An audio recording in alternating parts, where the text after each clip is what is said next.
sen paperiin tieto tässä.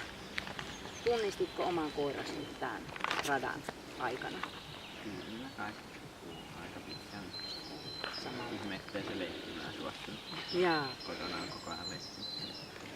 Ei täällä olla vakavissa töissä. Miesten hommissa nimittäin, niin joo.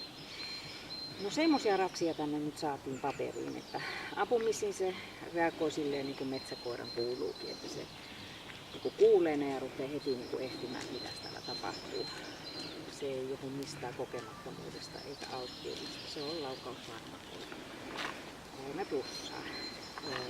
Ihmisiin suhtautuu hyvän tahtoisesti, luoksettaisesti, avoimesti. Ei ongelmia siinä missään kohdassa, vaikka tiukka koira onkin.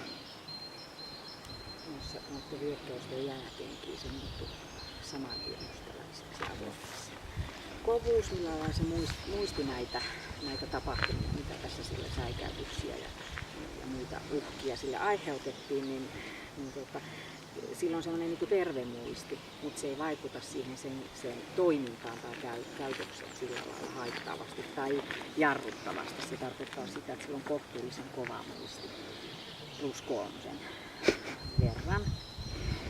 Sitten se reagointinopeus ja suunta, miten ärsykkeisiin sitten reagoidaan.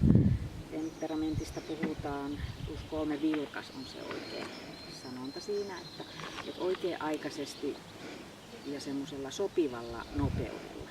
Et ei ylilyöntejä, mutta ei sit kuitenkaan semmoista tuumailuakaan niissä näkyy. Hermorakenne.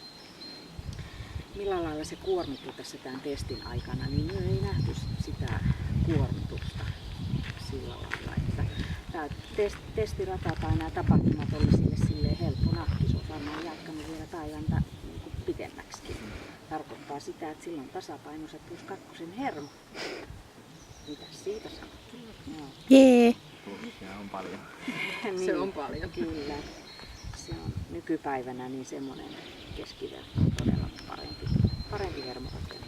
Taisteluhalu, sitä ei siinä keppileikissä näy, tänä päivänä näkyy, mutta sitä tässä testiaikana katsotaan niin monessa muussakin kohdassa. Ja tuossa kelekalla se näkyy varmaan kaikkein parhaiten, että se kyllä siinä pisti todella hanttiin ja se oli sitä mieltä, että tuo ukko pannaan nurin keinolla millä hyvin, liikkuu kun minä määrään, sitä se siinä sitten haukkuu ja oli sitä mieltä, että täällä ei kukaan muu ymmärrä tehdä tälle asialle mitään, minä toimitan.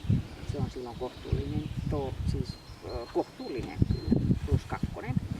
Puolustushalu, millä tuolla se sinuu puolustus tuolla hyökkääjää vastaan, niin kyllä siinä varmaan millikatois natissu, jos oli missä kohtaa ne varmaan tuonne tyyttääksi ihan vai ei? Kyllä, että kyllä se ihan tosissaan siinä oli niin kuin pieni koira, joka tuolla lailla puolustaa, se on kyllä kohtuullinen hillitty se puolustus. Ja se tulee sitten, se kuitenkin pystyy vaihtamaan sen mielentilan niin nopeasti. Se kun mä oon ystävällinen, niin koira vastaa ihan samalla ystävällistä takaisin, niin sen takia se on se 3 ja Kyllä. kohtuullinen. Ihan sama kuin tuossa seinällä sitten, miten se nousee aggressiiviseksi sitten hyökkääjää vastaan, niin kyllä se siinäkin oli ihan tosissaan. Ei mulle tehnyt mieli niin hyökätessä niin mennä sitä kokeilemaan, että silitänkö tässä kesken kaiken. Ja taas heti kun siinä muuttui ystävälliseksi, niin se hetken ehkä se siinä pitempään mietti kuin tuossa ihmisen vastaan hyökkäyksessä. Että ehkä pikkusen pitempään miettii, että onko aivan varmasti tämä tilanne ohi. Mutta kun se totesi sen, niin asia selvä. Sekin on +3. Toimintakyky sitten tämän radan aikana, millä lailla se suoriutui näistä tehtävistä, mitä sille täällä annettiin. Tämän kelkan selvittäminen, siinä meni ehkä niin kuin silleen niin kuin pikkusen pitempään kuin mitä voisi ajatella. Se ei ollut niin varma. Niin, se ei varmaan ollut sitä, mutta toisaalta sillä ei ollut semmoista määrätietoista tarvetta selvittää sitä mahdollisimman nopeasti. Et sen takia siinä vähän pyörittiin ja kierrettiin ja piti useampaa kertaa tahtoa ja sitten haistella ja haukkuu vielä. Mutta sitten kun siitä mentiin ohi, niin sitten se oli selvitetty. Sama oli tuolla pimeässä. Että sielläkin sillä oli sitä muuta toimittamista jonkun verran ja sitten sitä piti sen verran auttaa, että lähdettiin saatille.